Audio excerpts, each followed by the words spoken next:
Bueno, mientras nos queda poco tiempo de vida ya casi acá el señor... Resista. Le dije que no estoy bien. ¿Quiere maíz o algo por el estilo? ¿Maíz? Sí, para los pollitos. No se haga el chistoso y no, el humor déjelo para otro momento, señor, por favor. Estoy tratando de levantarle el ánimo, usted pidió un bufón. Yo recién le tuve que dar un baño. Eso fue desagradable, en serio. Bueno, no lo pedía. Bueno, este es un momento maravilloso para darle la bienvenida al señor Diego Mercado, que está aquí con nosotros, que hoy nos va a hablar de los Ramones, creo. Buenas tardes, ¿cómo están, gente?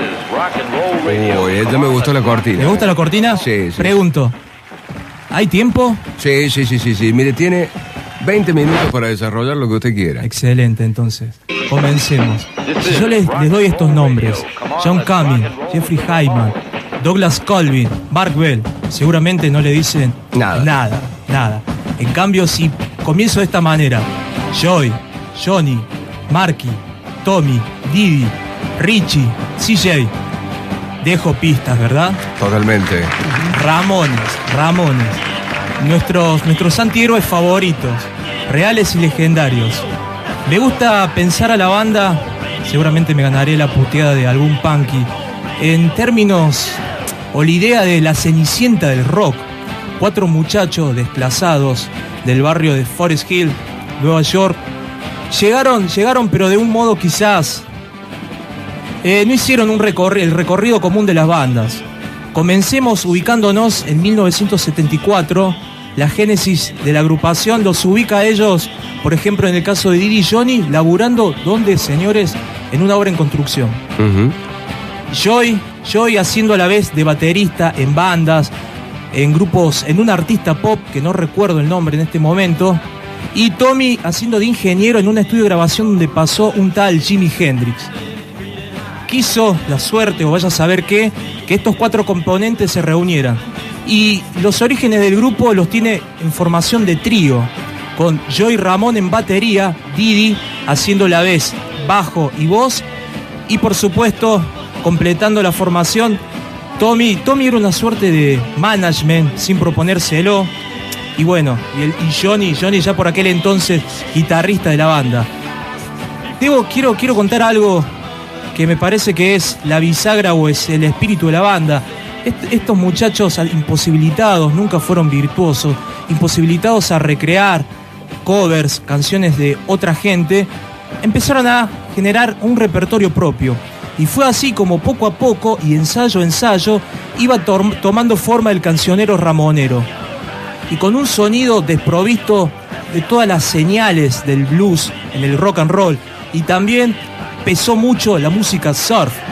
Grupos de los 50, 60, entre las influencias, sus mismos componentes, en boca de los mismísimos Ramones, se hallan grupos como Beatles, los Beach Boys y más acá en el tiempo el proto-punk. Le explicamos al público qué es el proto-punk.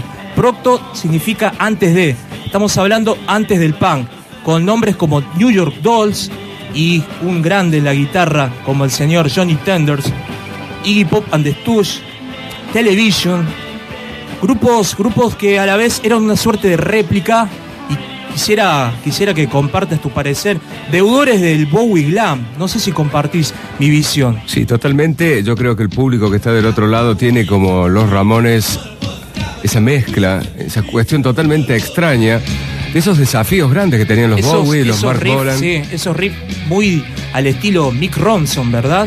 Esos riffs cortos, duros, al frente. Pero acá todavía estamos hablando de los Ramones en formación. Todavía quedaría el nombre de la banda. Y un dato curioso, el nombre de la banda surge de casualidad, fue idea de Didi, pensando en otro conocido por todos nosotros, Paul McCartney. Ajá. El Beatles se hacía hospedar, también rehuyendo de su fama, como Paul Ramón. Y a Didi le resultó de lo más absurdo e ingenioso llamarse The Raymonds, o para nosotros los Ramones. Un nombre absurdo que sin embargo pegaba y sirvió como una suerte, sirvió para hermanar al grupo, y cada componente de la agrupación pasaría a llamarse Ramón. Johnny Ramón, Joy Ramón, Didi Ramón, Tommy Ramón. Continuando con la gesta de la banda, vieron que Didi no era su lugar, no era un dichoso o un gran instrumentista, y se le complicaba la labor de voz y bajo. Entonces, en un cambio de pieza, la formación pasa a ser cuarteto. Completando esta primera y original formación de los Ramones, Tommy deja las labores de manager y pasa a la batería. Un baterista desprovisto de técnicas e incluso de cualquier noción de cómo tocar un instrumento. Un baterista instintivo que sin embargo tenía en su cabeza la idea de cómo debía sonar la banda. Y fue así, y acá otro nombre clave en la historia de los Ramones, el CBGB. El CBGB fue un club, un espacio donde albergó toda una comunidad de bandas notables, todas ellas, por citar algunas, Talking Heads, Blondie, Television, y fue un lugar que se inauguró, que se abrió paso en el mundo de la música junto a los Ramones.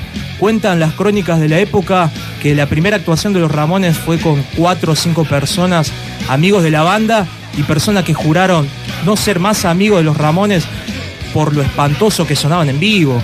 Y el mismo propietario del CBGB contaría de que eran constantes las interrupciones en la actuación en vivo, los miembros de la banda puteándose. O sea, yo pienso si existiera algún registro de la época, hoy tiene un valor casi antropológico. Y después Sex Pistols, ¿no? Todo eso. Sí, los Sex Pistols, pero antes de los Sex Pistols hay que hacer mención especial y enfáticamente al debut de los Ramones. 1976, marzo de 1976. Un debut, un disco que costó aproximadamente unos $6.400, una cifra magra. Estamos hablando de los 70, con presupuestos medios de las agrupaciones 50.000 para arriba. Hoy los discos son millonarios. Bueno, quizás ya no tanto con los estudios caseros, en fin, salgamos de acá. Este primer disco está caracterizado por una duración de 29 minutos y 14 temas.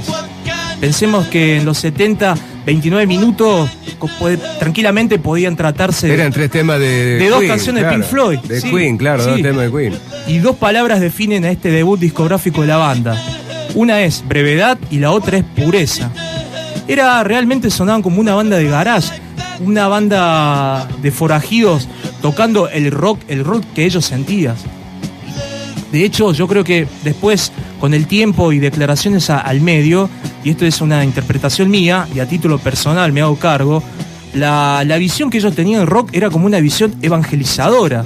Ellos se autoproclamaban salvadores del rock. Johnny Ramone, en una entrevista en la revista Rolling Stone en el año 1999, declararía: el rock and roll me salvó. Y así se fueron abriendo paso. No fue la réplica o la recepción del disco, no fue la esperada, se vendieron pocos ejemplares, pero algo sucedía del otro lado del Atlántico. Sex Pistols, dijiste.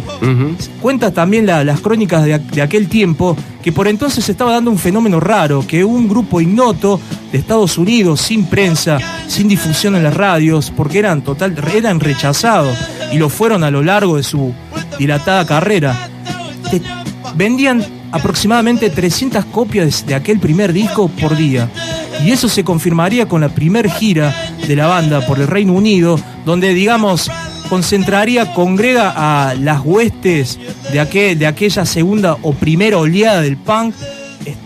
Ahí hubiésemos encontrado en el público integrantes de Pistols, de Clash, toda la hueste punk que luego revolucionaría la música y, ¿por qué no?, la cultura en la década del 70. Pero era otro mensaje. Volviendo a los Ramones, yo creo que el mensaje de aquel primer disco es: no esperes nada de nadie, hazlo tú mismo. No sé si... Una base también de lo que sería la generación X de los 90, ¿no? O sea... Totalmente. Bueno, la situación económica y social no era muy distinta. Estamos hablando del 70, años de recesión económica, la ley que ahora se me olvidó, este eslogan político de un alcalde neoyorquino, tolerancia cero, eran esos años. Y digamos, los Ramones, lejos de cerrarse en un sectarismo o para un segmento puntual en la escena, fueron, ¿cómo decirlo?, fueron incorporando elementos de las calles. Esencialmente eran un grupo callejero y lo siguieron siendo hasta el final de sus días como banda. Y pasaríamos a hablar también de la recepción o la resonancia que ha tenido los Ramones en el país. Los Ramones debutan precisamente en un Obras en el año 1987, un Obras repleto, agotado totalmente, y luego repetirían en los años 91, 92, 93, 94 y 95. Piensen ahora, sería imposible pensar en un grupo asistiendo anualmente y tocando no una fecha, sino varias fechas en estadios que irían tomando mayor dimensión. Un Obras, una cancha de Vélez y la despedida, ¿cómo decirle? Bueno, vendida como despedida en River en marzo de 1996. Hace aparte se crea 20 años atrás. Se crea la historia también de esas bandas internacionales que con el público de Córdoba empiezan a tener una relación muy, pero muy especial. Y eso se traslada a otros artistas que después decían, ¿viste el público de Argentina? Les tengo un dato duro que quizás no sea muy conocido por todos, que en un momento de todas estas fechas y años en que los Ramones pasaron por el país, se abrieron al interior, tocando en Rosario y Mar del Plata. Córdoba no estuvo en esa gira. Ahí está. Sorpresivamente Córdoba no estuvo en esa gira. Imagínense ustedes lo que hubiese significado Ramones en Córdoba. Bueno, yo le comento algo rápidamente, así off the record. Nosotros en la década del 90 estábamos en una radio y parte de la producción de esa radio, que hoy, bueno, está en Buenos Aires, tenía la posibilidad de traer 2 artistas. O sea, había 2 posibilidades en el estadio de Chateau Carreras. Ya casi en la parte final de lo que estaba sucediendo internamente en la radio, que se cortó de un día para otro. La rock and pop en ese tiempo, ¿no? Se cortó de un día para otro. Y después, una de las cosas que se filtraron por ahí es que empresarios que estaban a cargo de la radio en esos momentos tuvieron la posibilidad de traerlo los Ramones aquí al estadio. Y se tiraron por un artista melódico que le iba a dar 10 veces más ganancia, que era Luis Miguel, creo. No. Entonces, lo mismo, la misma cara que hiciste vos hicimos todo, porque era el momento Córdoba. de la radio rock. Córdoba. Iban a traer a los Ramones, o sea, imagínate lo que iba a generar para el público. Y quedó ahí, ¿no? Bueno, por suerte eso está cambiando. Bueno, la historia... Por suerte está lejos el chabón que no... también. Claro, está laburando en Buenos Aires. Pensé que estaba bajo tierra. Sí. Bueno, hablaremos en otro momento. Qué bárbaro, los Ramones, ¿no? Estamos con Diego Mercado, amigos. La historia de la banda es la historia de unos músicos negados que buscaban el éxito, pero se les fue negando. Incluso la mayor apuesta de la banda fue el disco End of the Century, con la producción del señor Phil Spector, que fue todo un despropósito para la banda. Un presupuesto importante de unos $200.000, uno de los popes de la producción, usted lo recordará por su técnica del muro de sonido. Sin embargo, tampoco pegó, ni con la canción que está sonando, soundtrack de la película Cementerio de Mascota, la adaptación al cine de un libro de Stephen King, tampoco. Nunca obtuvieron un puesto número 1. E incluso recién, luego ya póstumo, porque el final de la banda no es el final esperado por todos, deseado por todos. Tampoco, discos de oro son escasos y por lo general son discos de oro acá en la Argentina. En la Argentina sí fueron multiventas, agotaron los shows que tocaron, vendieron tickets como solo venden las grandes agrupaciones. Y hoy ha quedado un sentimiento en el público. Bueno, han quedado bandas que podemos llamar las bandas hijas, toda una escena punk deudora del sonido Ramón. Y Ataque 77 en primera línea. Ataque 77 tiene la portada de un disco, espero no equivocarme, me parece que es algo de Esperando la Navidad, que es prácticamente la portada del primer disco de los Ramones emulada con otros colores. Uh-huh. Sí, digamos, afanosamente. Pero yo creo que quizás lo hacían por el amor a la banda, por la admiración que despertaban estos músicos. Lo que pasa es que también en la República Argentina, en ese tiempo, había una banda que eran los Ratones Paranoicos, que hacían conocer al público bien profundamente a los Rolling Stones, y los Ataques 77 hicieron conocer bien profundamente y popularmente a los Ramones, ¿no? Coincido plenamente. Quizás Violadores era Max Pistol, pero claro, Ataque sí, 77 sí. Era Ramones, sin duda, sobre todo aquellos primeros discos. Y ahora pensemos en la imagen de la banda, una imagen que tranquilamente los Ramones podrían haber sido un grupo de dibujos animados, tenían una estética ciertamente punk, tienen un disco con una portada hermosísima, Road to Ruin, no sé si lo conocen ustedes, la portada los tiene dibujados, y yo creo que los Ramones tienen mucho de eso, ¿no? tiene mucho de esa fantasía, más allá de que eran quizás los músicos más reales, más terrenales que nosotros podamos imaginar. Sus camperas de cuero, sus jeans gastados, sus zapatillas daban cuenta de eso. No era simplemente una apuesta o intentar vender una imagen de lo que no eran. Los tipos verdaderamente eran eso. Y el final de la banda quizás fue a todas luces un final... No quisiera herir a algún oyente con lo que voy a decir, pero también es cierto que existía una interna en la banda. Conocerán ustedes que Joey y Johnny no se hablaban desde hace prácticamente 2 décadas, problema de faldas en el medio. Sin embargo, en el escenario eso nunca se notó, esa distancia humana entre ambas partes, y no partes menores, sino las partes claves de la banda, no se notó, y llevaron adelante una carrera que traspasó las 3 décadas y dejaron una discografía muy buena. Dieron algunos pasos en falso, más que nada en su etapa en los 80, pero en líneas generales es una discografía regular, es una discografía redonda. A destacar ciertamente sus 4 primeros discos, donde ahí está el 60-70% del cancionero clásico de la banda.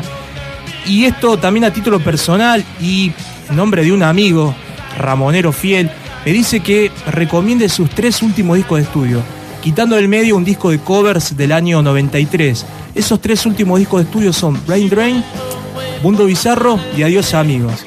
Adiós Amigos, en el nombre está el claro guiño a esta parte del mundo. Qué bárbaro. Ahí podríamos estar muchísimo tiempo. Ya nos tenemos que ir. Diego, seguramente nos vamos a despedir con algunas canciones de los Ramones. Ya se viene entonces nuestros compañeros también. Maxi y Hoppy Haynes también ya están listos los muchachos. Así que no se lo pierdan, porque se viene un unitario más aquí en Abortrix. Después seguramente vamos a estar reviviendo estos grandes momentos a estas grandes bandas para que nuevas generaciones conozcan de qué se trata estos grandes fenómenos de la música popular del mundo. A los que debemos tanto, pero tanto. Bueno. Incluso estar acá. Sí, señor. Muy bien, Diego Mercado con nosotros. Gracias. Sí. A modo de cierre quiero decir esto. Si el rock es un adulto mayor, el punk es un viejo verde. Muy bien.